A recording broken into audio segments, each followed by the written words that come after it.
Осталась я одна, муж умер. 2 детей инвалидов на руках. Инвалиды первой группы, ДЦП и оба ДЦП.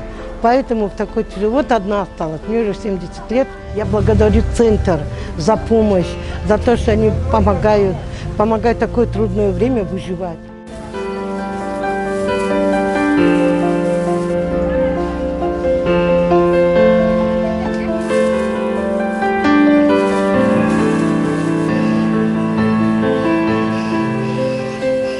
این همه تقسیمات خوراک با مدت 1 ماه پیشنهاد کرده می شود که آنها در این دوره پنجشنبه سوزی کرونا ویروس در خانه باشند و خود را امن نگهبان باشند.